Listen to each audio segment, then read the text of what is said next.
Hello my dear friends and lovely students, you are welcome to Study with Saurabh. This is almost the last part of chapter motion. Motion की बात हो रही है तो circular motion पे भी आते हैं। सर्कुलर मोशन क्या होता है?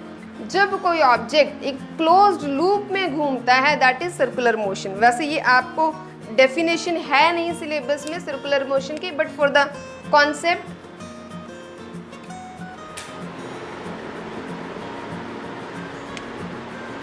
Object moves in closed path या क्लोज्ड लूप। ऑब्जेक्ट किसी भी क्लोज चीज में घूम रहा है, जहां से चलता है वहीं पे आ जाता है, चाहे ऐसे घूम रहा है, चाहे वो ऐसे घूम रहा है, चाहे वो ऐसे घूम रहा है, कैसे भी आपकी कोई भी शेप हो सकती है आपके सर्कल की, ठीक है।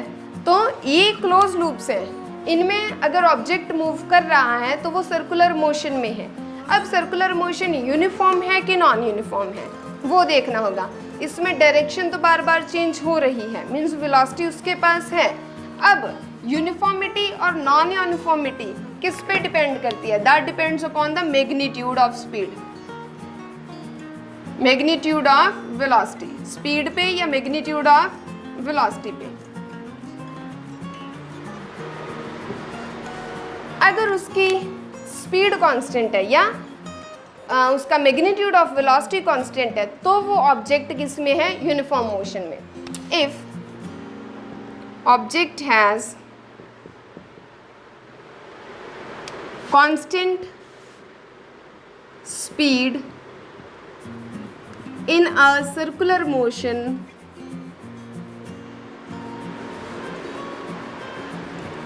then it is uniform circular motion.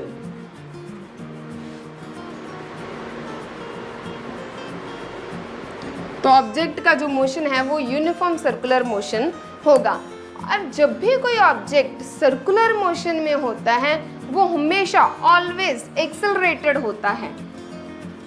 Circular motion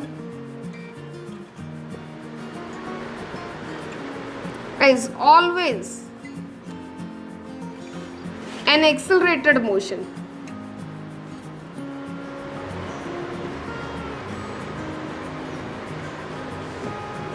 क्योंकि उसमें स्पीड जो है, वेलोसिटी जो है उसकी डायरेक्शन हमेशा चेंज हो रही है।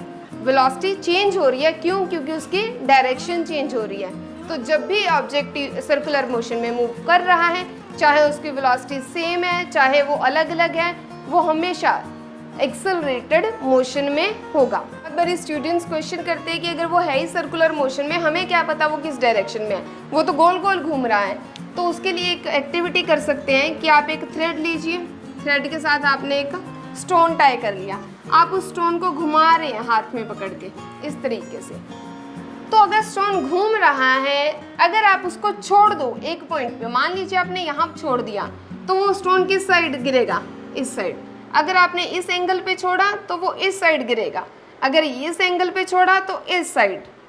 तो जिस भी पॉइंट पे आप उसे छोड़ते हो वो एक सीधा रास्ता ले लेगा अपने आप।